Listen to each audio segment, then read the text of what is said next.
Hey guys, it is day whatever. I am not here. It's like 69 degrees. The sun is away behind some clouds. I love that. It's kind of dark outside. Loving it. I'm out here today in these RBX active shoes. Here it is from the side. Here it is from the other side. The fact is not lost on me that I'm kind of like rocking the Ronald McDonald today. All right, I've got the red stripe here. Kind of goes with those red shoes. And yeah, looking awfully bright today. So I was at a discount retailer where I initially saw the RBX brand, and I really liked the way they felt. The knit uppers, they were just a great dad shoe, very comfortable. And I wasn't even really into shoes at that point.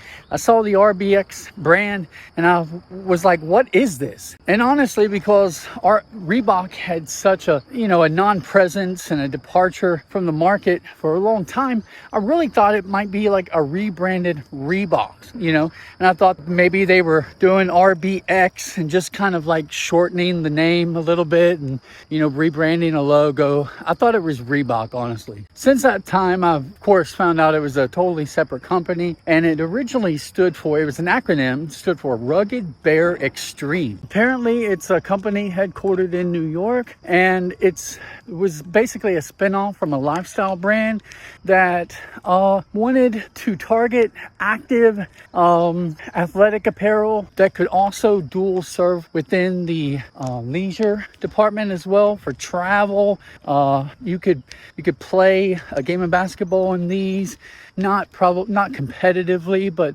just for fun. You could comfortably take it for a light run, just on your go, and they're just so comfortable. On top of that, they are extremely affordable. They're not trying to compete with the big dogs and the top tier performance athletic apparel and all of that. They're just kind of striking a niche where they're producing, shoes that are extremely comfortable, very affordable, but have some athletic ability, some athletic flair to it. Now, I have another pair of RBX shoes. They're my black pair that they've become my beaters. They're the shoes that I really wear the most on kind of bad weather days or something. And they're really just like this, except they have kind of a leather strip, maybe synthetic, but a leather strip there on the back that runs up the Achilles. And those shoes don't have any laces at all. I really love the styling of that shoe.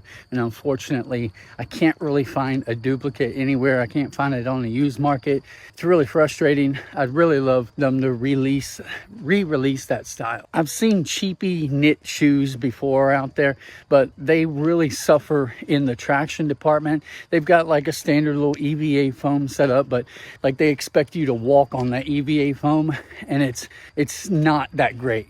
In this case, these shoes are doing the exact same thing, but the difference is the foam is extremely grippy. Even on the hardwood floor, in my house, like very, very grippy. You're not going to be like sliding around in these things at all, unless they got a little dusty. Now, I like loud shoes, but I don't really care for big red shoes, But I picked these up at the time.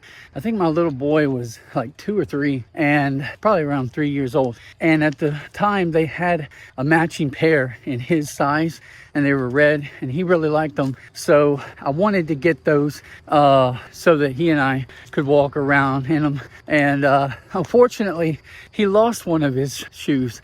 So go figure. I have no idea where that shoe went. Mom probably threw it in the trash for all I know. If this shoe was a standard color, gray, black, or white, or something like that, I'd be rocking these things every day right now. It's just a nice leisure shoe. And if I saw a bunch of them in the store, like I did before at like Ross Dress for Less or something, for like $20-25, I'd probably buy at least 4 pair, literally just to have as backups, because these things are awesome. Obviously, they are nothing fancy, but from a comfort standpoint, they're really hard to beat. Even some of your more expensive knits from Nike and Adidas, this shoe, the construction of the upper, the knit, it feels so good on feet, and I'd have to give it to these guys as far as comfort. Now, if you're actually running in these things and the durability comes into play, you gotta side with those brands. But yeah, as far as comfort, this knit wins all day long.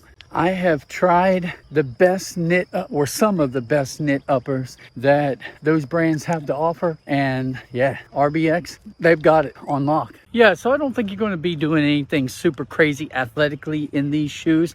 I just did my metered mile and picked up the pace a little bit. And when I was going down a hill, you could feel it kind of slide in the shoe a little bit.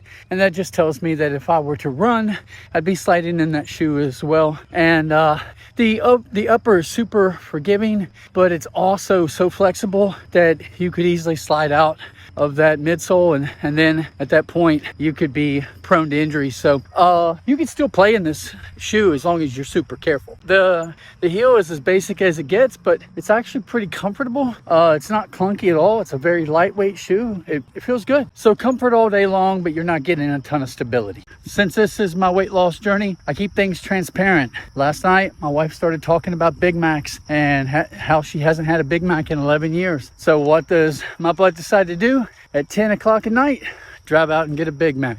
Very bad decision because they were super slow. For one, I had to wait 30 minutes for that Big Mac, and God, it tasted like it too. It was awful.